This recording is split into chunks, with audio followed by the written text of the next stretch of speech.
There was a man who had 2 sons. The younger one said to his father, "Father, give me my share of the estate." Not long after that, the younger son got together all he had, set off for a distant country, and there squandered his wealth.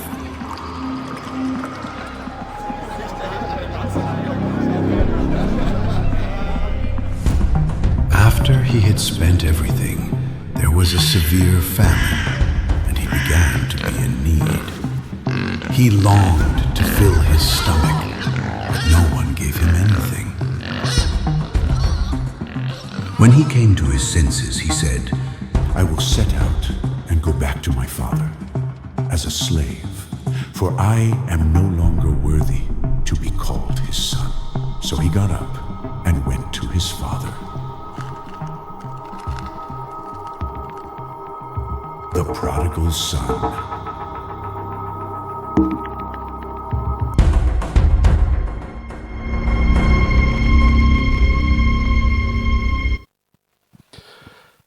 Is jy vanoggend hier kuier saam met ons, wil ons spesiaal vir jou welkom sê en ons vertrou jy gaan sommer hierdie diens geniet. Ons het regtig 'n blessing gehad ook in die eerste diens. Ek wil vanoggend om aan te knoop by hierdie gelykenis wat ons nou gesien het, wil ek vir jou 'n moderne gelykenis vertel. Okay, so hy's nou nie in die Bybel nie, dis 'n moderne gelykenis, maar hoor gou hierdie storie. Dis 'n storie van 'n baie jong, suksesvolle besigheidsman wat op pad is na 'n vergadering toe, maar hy het nou net sy Ferrari opgetel, sy nuwe Ferrari, en nou is hy hier agterpaaie op pad deur daar na Sandton toe, deur 'n woonbuurt, en hy sit so 'n bietjie voet in die hoek want hy's laat vir die vergadering. En die volgende oomblik te vang het hy in sy oog 'n jong seentjie, so klein laaitjie, wat 'n baksteen slinger in sy rigting in. Baksteen tref sy deur en hy slaan brieke aan, spring uit, gryp die ouetjie hier aan die kraag, sê, "Wat dink jy doen jy?" Die ouetjie sê vir hom, "Oom, ek is so jammer, ek is verskriklik jammer, ek het net nie geweet wat anders om te doen nie." Hy sê, "Oom, my boetie is in 'n rolstoel, hy het uit die rolstoel uitgeval, hy's te swaar, ek kry hom nie opgetel nie, ek probeer die mense stop, die karre stop, niemand wil stop nie, oom, ek weet nie wat om te doen nie." Die ou kalmeer toe so 'n bietjie in sy binneste, stap oor die straat en hier aan die ander kant van die straat is daar so 'n sloot en die seentjie lê daar binne in die sloot, die rolstoel hier bo op hom, hy onmiddellik daar af, help hom op, kry die rolstoel bo op die sypaadjie, seentjie terug in die rolstoel, bel die ma sê enkel mamma. Sy is by werk, sy werk 2 werke vir die kinders te sorg. Bel die ma en die ma is op pad en hy wag toe saam die seuns, vee die bloed so 'n bietjie af en die trane af. Toe die ma daar stop, toe help hy seentjie binne in die kar kry, rolstoel binne die kar kry. En soos jy kan dink, mamma is baie verleë. Jy weet, en half in 'n skokkende toestand. En sy sê, "Meneer, baie dankie dat jy gehelp het en ek is so jammer oor hierdie duik op jou splinternuwe mooi kar. Ek weet nie hoe nie, maar ek gaan 'n manier vind om die skade te betaal." Hy sê vir haar, "Moenie worry oor die skade nie." Sy sê, nee, ek gaan regtig, ek gaan moeite doen." Hy sê, "Ek gaan dit nie laat regmaak nie." Sy sê, "Wat bedoel jy?" Hy sê vir haar, "Ek gaan dit net daar los sodat dit my kan herinner dat ek nie so deur die lewe moet jaag dat iemand 'n baksteen in my rigting moet gooi om my aandag te kry nie. Ek wil onthou wat hier gebeur het." Nou ek weet nie van jou nie, maar ek kan verseker identifiseer met hierdie gelykenis. Nee, kan jy nie? Kan jy self sien sit in daai rooi Ferrari en nee, ek spot die ander deel daarvan, nee, is waar ou so deur die lewe jaag. Nee, want daar's soveel goeders wat ons aandag vra en ons fokus kom vra, en dit voel ons moet so deur die lewe jaag om by alles uit te kan kom, ons werk, die vergaderings, die kinders se skedules, nee, my gesondheid, al hierdie goeders, familiegoeders, daar's 'n lysie wat voel of hy het nie einde nie, en dit vra die heeltyd asof dit ons volle aandag vra, en as ons preek oor goed soos wat ons nou oor preek, wat so half hier om ons gebeur, dan weet ons nie hoe gaan ons dit regkry, om nog by dit ook stil te staan nie. Jesus het nie bakstene waarvan ek weet, die Bybel sê nêrens wat hy bakstene gegooi het in die Bybel nie, maar wat hy wel gedoen het, is hy het gelykenisse vertel wat net so radikaal was. Die gelykenis van die barmhartige Samaritaan is radikaal. Die Jode en die Samaritane het nie om dieselfde kampvuur gesit nie. Nee, die Jode kan nie glo, hy maak die Samaritaan die hero in die storie, die een wat barmhartig is, en die priester maak hy die ene wat die villain is nie. Hulle kon dit nie glo nie. Dis, ek kon net sowel 'n baksteen gegooi het. Okay, en die rede is, want hy wil hulle aandag kry. Daai oud gebriek in sy Ferrari, jy sal ook gebriek het as 'n baksteen in jou kar tref, okay? Hy wil hulle laat breek en hy wil hulle aandag kry, en spesifiek daai ene, en 'n paar ander gelykenisse gaan oor hierdie een ding, dat daar compassion is, waar daar 'n gebrek is, die gebrek aan compassion. Dis waaroor daai gelykenis gaan, en ons is besig met hierdie reeks Compelled by Compassion. Want dis waaroor ons wil praat, ons wil iets kommunikeer oor ons is gemerk deur sy heerlikheid, ons is geken deur sy liefde, dit brand in ons harte. Hoor gou hierso wat sê Paulus in Kolossense 3 vers 12, hy sê, die NIV, therefore as God's chosen people, holy and dearly loved, dis ons, clothe yourself with compassion. Dis die tema vir vandag, is embracing compassion. Afrikaans sê omhels, as jy Afrikaans sê, juffrou, vergewe my, vandag gaan ek embrace kies, want dit is net so 'n kragtige woord, jy voel hom. Jy kan voel hoe hy jou hart aangryp, embracing compassion, en ek gaan nie vanoggend vir jou sê, los die karre in jou duik as iemand agter in jou vas ry nie, maar wat ek wel vir jou gaan sê is, wees intentioneel. Die Bybel roep ons tot 'n intentionele aksie, wanneer dit kom by compassion. En ons klim terug vanoggend in die storie, wat ons laasweek ook begin het, met die storie van wat ons ken as die verlorenes, of die gelykenis van die verlore seun, wat eintlik meer korrek die gelykenis is van die compassionate father.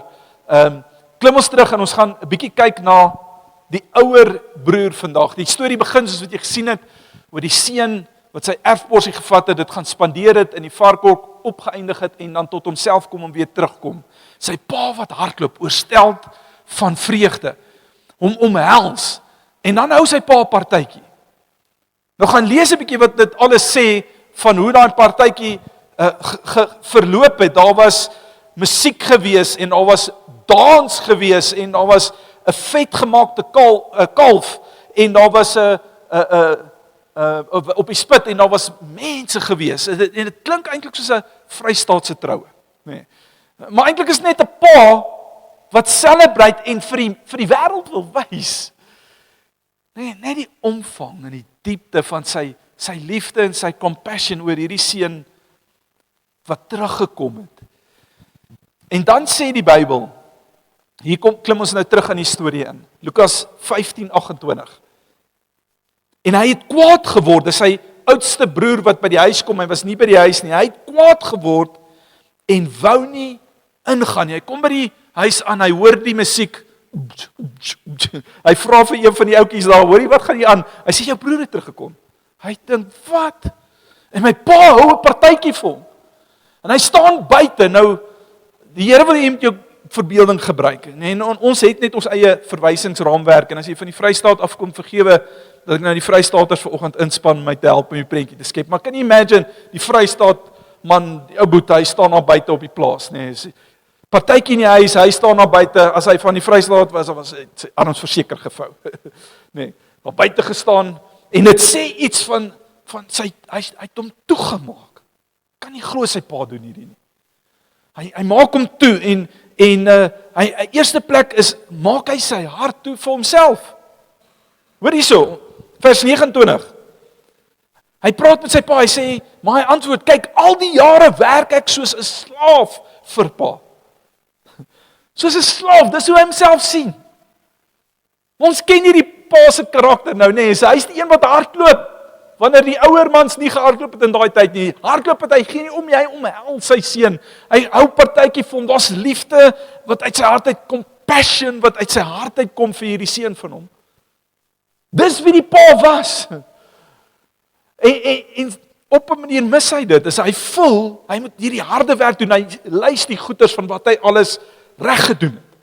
Moes hard werk, sodat hy daarom verdien om sy pa se seun te wees. Dit was glad nie sy pa se hart nie, so hy maak hom sy hart toe vir homself. Dat hy aanvaar is, dat hy sy pa se kind is, dis wat sy pa vir hom sê, jy het alles, terwyl jy by my bly, is alles joune. Het jy my liefde, het jy wat myne is joune. En dan die tweede plek, hy maak sy hart ook toe vir sy broer. Hoor gou hierso, Lukas 15, die volgende vers 30. Nou het hy vir hom gesê wat hy alles gedoen het, maar nou sê hy, maar hierdie seun van u, en dan spoel hy nou sy mond oor sy broer. Hy sê, maar hierdie seun van u, hy sê nie, my broer, dit en dit nie. Hy sê hierdie seun van u. Ek weet nie of julle dit ook partymal doen nie, as jy ouer is, nê. En die kinders jag aan, dan is dit, hoor jy, sê bietjie hierdie kind van jou, of sê bietjie vir hierdie seun van jou, of hierdie dogter van jou. Nee, so. Maar vir hierdie broer, wat hier besig is om te gebeur, ons spot net in daai situasies dalk 'n bietjie vies in die hart, maar vir hom, is hy het homself gedistansieer van sy broer af. En wat hy doen is, hy sien die sonde raak en nie die seer nie. Hy fokus op sy mislukking en nie sy pyn nie. Hy label hom eintlik, sit 'n distansie tussen hom en sy broer, en wat gebeur is, compassion verdwyn uit jou hart uit wanneer jy die gebrokenheid en die sonde en die mislukking van die mens raak sien en wat hulle aan jou doen, wanneer jy dit raak sien, en nie die mens wat God gemaak het, nie die seer wat hulle gebring het tot daai spasie toe nie, dan sukkel ons met compassion. Hier's wat ek mee 'n bietjie sukkel as ek oor daai deel lees. Ek meen, come on, hierdie was die ou boet gewees. Nie net was hy nie bly toe sy jong boetie by die huis kom, man, ek so bly, hy het tot sy sinne gekom nie. Nie net het dit nie gebeur nie, die ou boet het nie, toe hy weg was om gaan soek nie. Dink vir 'n oomblik daaraan, dis die ou boet. En pa het nou hierdie ding laat gaan, is ek iewers te lê hy ergens in 'n ditch, hy's nou al 6 maande weg, of wat ook al is, pa, ek kan nie meer nie, ek gaan kyk of ek nie die ouetjie kan opspoor nie. Nee, dis die hart van 'n ou boet, wat 'n ou sal verwag. Maar nou kom die jonger boetie huis toe, en hy's net, die ou boet is net nowhere, ek gaan nie saam celebrate nie, hy loop met hierdie bitterheid en wraak in sy binneste. Die derde ding, waarvoor sy hart toemaak is, die derde plek is vir sy vader, sy eie vader. 2 stappe terug, vers 15, Lukas 28, Lukas 15:28 sê dit, hy het nou vir sy pa gesê, en nou kom sy pa uit en dit sê, sy vader gaan toe uit en smeek hom om in te kom. Daai woord smeek is eintlik so 'n mooi woord, is in die Grieks is dit die woord parakaleo. Parakaleo, en dit bestaan uit 2 dele. Die eerste deel is para, wat beteken langs aan, om langs aan te kom, om te half te kom embrace, en dan die kaleo is 'n roep, 'n nadertrek. Is eintlik 'n optelwoord, bemoedigende woord, vir jou intrek en jou optel en jou bemoedig in hierdie situasie. En dan hier's ook nou net nog, so bly so 'n bietjie by my, so raak vir 'n oomblik tegnies. Die Griekse woord staan in die imperfect tense, wat beteken dis 'n aanhoudende aksie, dis nie 'n eenmalige gebeurtenis nie. So hier's wat dit vir ons wil beskryf, as die vader kom uit. Hy sien die ou boet daar staan, die ou boet is so, vies en kwaad, en hier's bitterheid, en dit hang soos 'n donker wolkie oor hom, en sy pa kom uit, en hy, Bybel sê, hy smeek hom, hy roep hom eintlik, sê, kom seun. Kom seun, en jy moet die gewig voel van hierdie, jy moet die dringendheid voel van hierdie. Hy sê vir hom, kom seun, maar in dieselfde asem is daar 'n stuk compassion in dit vir hierdie seun wat ook sukkel met die vergifnis, sukkel met hierdie hart, hierdie verstaan van compassion. Daar's begrip en 'n verstaan, dis nie 'n verwerping nie. Hoekom? Want in daardie tyd, 'n patriarg, die pa het nie gevra of gesmeek kom nie, hy het gesê, dis hoe dit gewerk het. En as jy seun was, het jy geluister wat pa gesê het, en so hierdie aksie is dieselfde aksie wat hardloop om die jongste seun te gaan omhels, waar hy teruggekom het, is om die oudste seun te gaan omhels met die woorde, sê, kom hierso, kom staan nie langs my, Kom hoor my hart, kom tel my hart op vir jou broer. Kom verstaan hoekom daar compassion in my hart is vir jou broer, maar ook vir jou. Kom hoor dit. Kom beleef dit. Hierdie oudste seun sou sy pa se plaas sekerlik iewerste sou hy oorgeneem het, en sy pa se hart is nie net dat jy dit as 'n besigheid suksesvol kan bestuur nie. Ek wil hê hierdie plaas, dit wat ons doen, sal 'n verteenwoordiging wees van wie ons is. Kom hierso, kom tel my hart op. Kom my seun. En dan stop die storie daar. My grootste frustrasie wanneer ek 'n fliek kyk, 'n 2 ure fliek, is jy's die hele tyd invested en ons hierdie goed wat gebeur en is drama en allerlei goed en dan eindig die fliek so stomp. Weet jy of jy het ook al beland, ek het 2 ure gekyk, nou weet ek nie waartoe gaan hulle met hierdie. Kon hulle net gesê het nie. Ek sou as ek nou hierdie storie geskryf het, dan sou ek gesê daar's hierdie oomblik, nee, waar die oudste broer se hart oop gaan en dis 'n tranedal en die jong broer kom uitgehardloop, hy het nou van daai vetgemaakte kalf geëet, die vet drup so uit sy wang uit af en hy sê boetie en die ander een sê boetie en hulle druk mekaar en dit vet hier oor die gesig en trane en die pa wat terug staan en dink, "Wow, Jesus, dis hoe ek die storie sou wou eindig." Maar Jesus doen presies dit, hy gee 'n oop einde, hy kom eindig hom. Hy gee nie vir ons en sê nie vir ons wat het gebeur. Maar hy doen dit doelbewus. Want hy wil ek en jy met die storie klaar skryf. Onthou, dis 'n gelykenis. Dit kom praat met jou hart. Dis 'n gelykenis wat kom sê hier's wat afgespeel het. En of ons identifiseer met die ouer broer of ons identifiseer met die jonger broer, die verlore een wat teruggekom het of die een wat alles probeer regdoen, God se liefde die heeltyd verdien, en wanneer ons na ander kyk, is dit sukkel ons. Veral wanneer ons hulle optrede sien, dan sukkel ons met die compassion. En dis Vader wat nooi, ek wil vir jou nog 'n laaste stukkie inligting gee. Daai woord parakaleo, daar's nog 'n woord parakletos, dit kom van dieselfde stamwoord af. Parakletos is Heilige Gees wat beskryf word as 'n helper. As jy sê Heilige Gees ons helper, dis die woord wat gebruik word, parakletos. En wat hierdie eintlik sê, as jy in die grammatika inklim, dan sê jy die een is die werkwoord, parakaleo. Dis die werkwoord, dis die ding wat oorgaan tot aksie, dis daai aanhoudende aksie, die uitnooi van inkom langs die Vader, kom inhak, sy compassion optel en dit dan uitleef. Daai roep van die Vader. Maar die roep self is die Heilige Gees. Parakletos, dis hy wat kom inhak. Dis hy wat kom en vir jou bring na die Vader, dis hy wat jou bekragtig. Nee, dis wanneer jy dink en voel en sê, ek verstaan die oudste seun, come on. As jy eerlik moet wees, sê ek verstaan hom. Sy broer het aangejaag, hy het die geld gaan mors, en nou wil hy terugkom en alles moet net oukei wees. Nee, ons voel ook partymal so. Ons is ook partymal in daai spasie wat sê compassion in hierdie omstandigheid is vir my regtig moeilik. En as ons praat oor compelled by compassion, dan voel dit vir my partymal ek stoei met dit. Ek stoei met dit, Here, hoe ek weet nie of ek regtig compelled is met compassion nie. Ek wil, maar ek sukkel dan as dit Heilige Gees wat kom by jou inhak en sê, kom ek wys jou die beter weg. Kom ek wys jou die een wat vrede bring. Kom ek wys jou die ene waar daar nie bitternis en onvergifnis en seer is wat jou skade doen nie. As die pa vir hom sê, kom my seun, dan sê ek wil nie jou sien buite staan in jou verdriet en in jou bitterheid en in jou seer, en waar jy nie kan oop en vry en liefde en compassion beleef vir jou broer wat terug is nie. Dis nie my hart vir jou nie.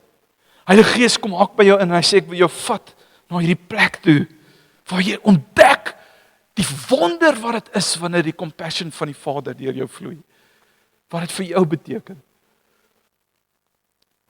Lisa Marie, as julle ouens vorentoe sal kom.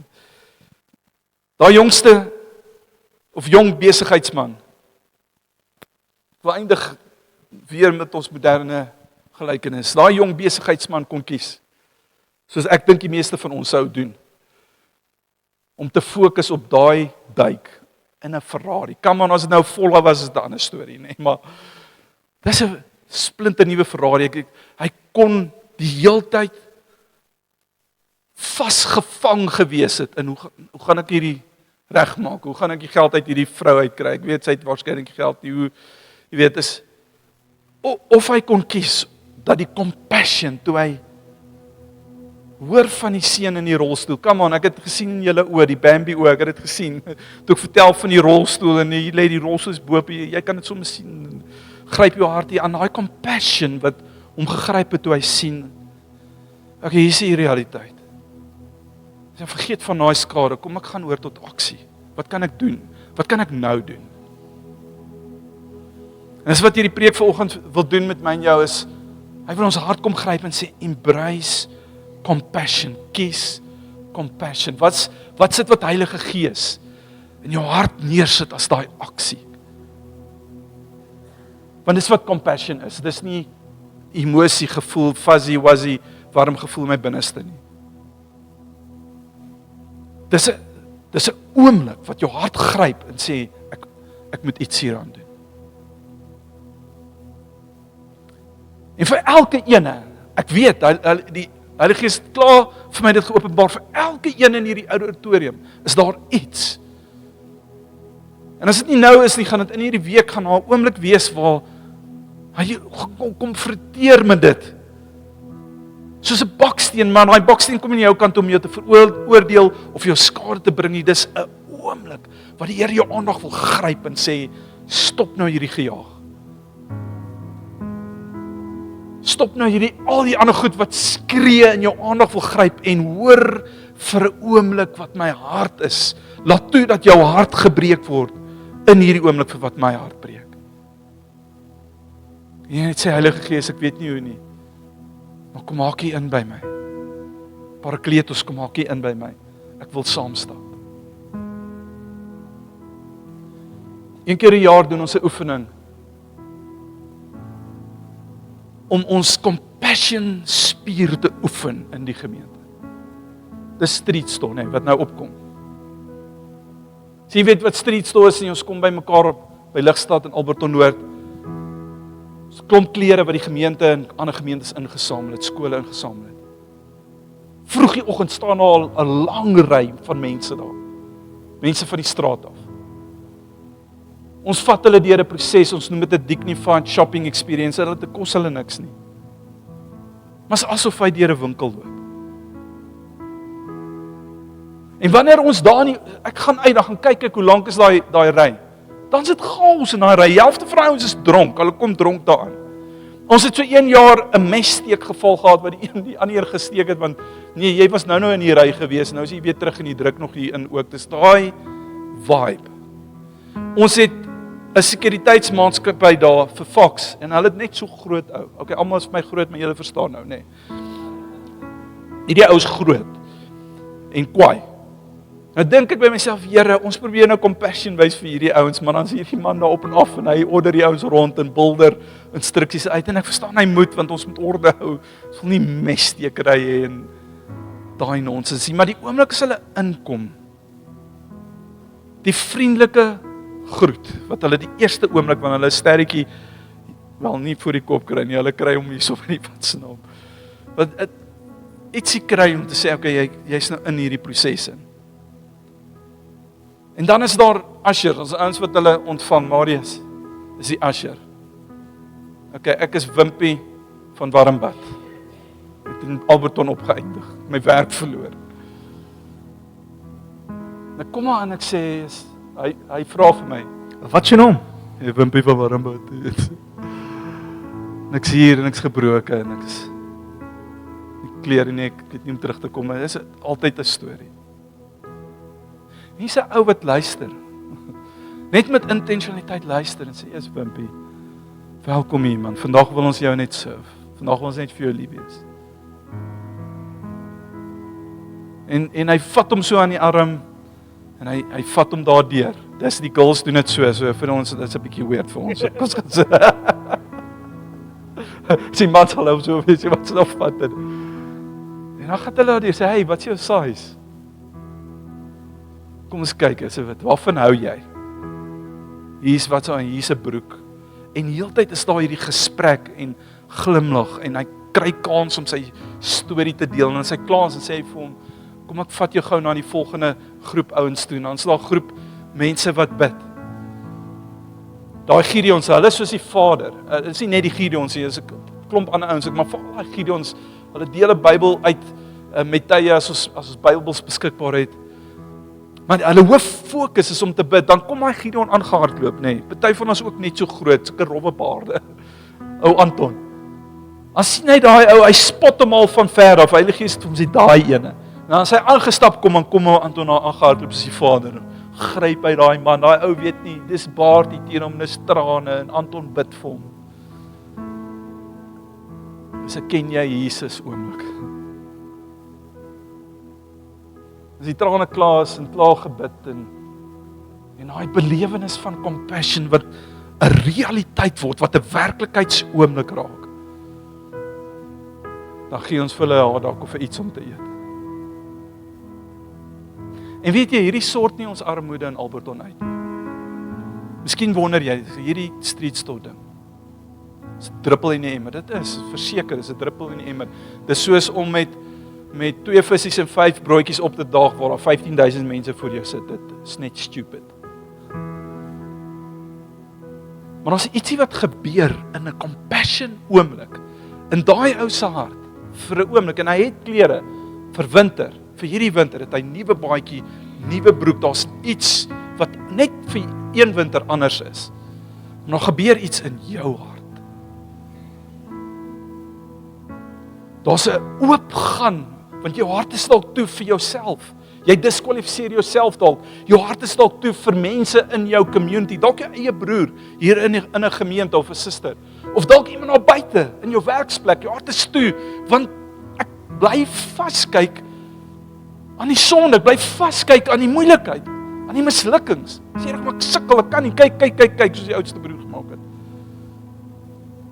En die Here los hierdie storie oop sodat vir jou en my 'n oomblik kan gebeur wat ek nou beskryf het. Ons doen street store meer vir julle as vir die gemeenskap.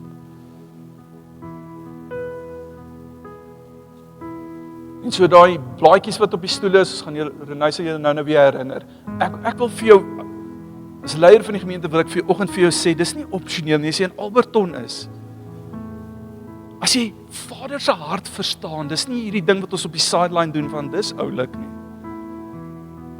Dis 'n geleentheid wat die Vader sê, kom oefen jou compassion spier, want jy gaan gestretch word. Kom sit jouself in die spasie, sê Here, laat compassion deur my vloei. Kom leer my, Heilige Gees, Parakletos, kom maak hier in by my. Ons het 'n begeerte in ons hart as die kerk, as die kinders van die Here gedryf word deur daai, we are known by His love, we are marked by His glory, ons is vol van wie die Vader is. Ek sê wie hierdie storie is nie gelykenis van die verlore seun nie, dis die gelykenis van 'n Vader wat so lief het, Johannes 3:16 beskryf hom as die ene wat sy seun stuur, sy liefde, sy compassion, sy generosity, sê ek gee my seun, vir jou en vir my. Dis wie die Vader ons roep om te wees. En vanoggend wil ons net respond met 'n ja in ons hart. Ja, Here, oor en oor. Ja, ek gaan opdaag oor en al weet ek nie hoe nie, Heilige Gees, Parakletos gaan my lei.